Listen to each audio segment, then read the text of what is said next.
মহাকুম্ভে প্রথম 5 ঘন্টায় 1.5 কোটি মানুষ স্নান করেছে।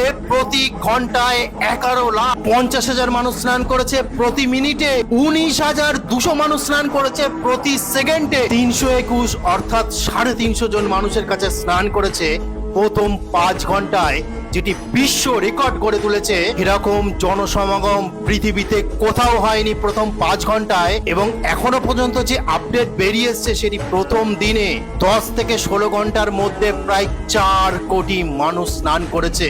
আজ পর্যন্ত খ্রিস্টান ধর্মের জেরুজালেমে, যেখানে সবচেয়ে বড় পৃথিবীর মধ্যে খ্রিস্টান ধর্মের উৎসব পালন করা হয়, সেখানে 40 লাখ সর্বোচ্চ মানুষের সমাগম হয়েছিল। এছাড়াও যে হজ যাত্রা চলে 7 দিন ধরে, সেখানে সর্বোচ্চ 30 লাখ মানুষের সমাগম হয়েছিল। এবং ইরাকে যে ধর্মীয় অনুষ্ঠান চলে, সেখানে প্রায় 2 কোটি মানুষের সমাগম হয়েছিল সর্বোচ্চ।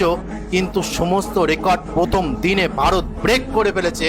মহাকুম্ভ রেকর্ড ভেঙে ফেলেছে সমস্ত কিছু। প্রথম দিনে 4 কোটি সনাতন ধর্মের মানুষ, শাক্ত, শৈব, বৈষ্ণব, আর্য সবাই একত্রিত হয়ে সনাতনের যে শক্তি সেটা প্রদর্শন করে মহাকুম্ভে স্নান করে দেখিয়ে দিয়েছে যে হিন্দুরা আর বিক্ষিপ্ত নেই। এটা তো মাত্র প্রথম দিনের হিসাব, এখনো 40 থেকে 50 দিন পড়ে আছে।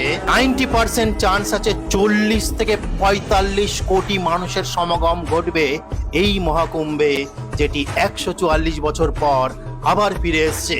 আপনি যদি এখনো পর্যন্ত না যেয়ে থাকেন, তাহলে আপনার জীবন সম্পূর্ণ বৃথা।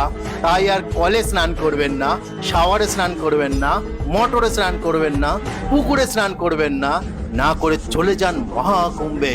সনাতনের শক্তি দেখে আসুন এবং স্নান করে আসুন সেই পুণ্য লগ্নে গ্রহ নক্ষত্রের অবস্থানে। তো এটা আজকে বলার ছিল, সনাতন ধর্মের মানুষ যদি হয়ে থাকেন তাহলে নিজেকে গর্ববোধ করুন যে আপনার মাতা আপনাকে গর্ভে ধারণ করে সনাতন ধর্মে জন্মগ্রহণ দিয়েছেন। একজন সনাতনী হিসাবে বলুন, জয় সনাতন ধর্মের জয়। হরে কৃষ্ণ।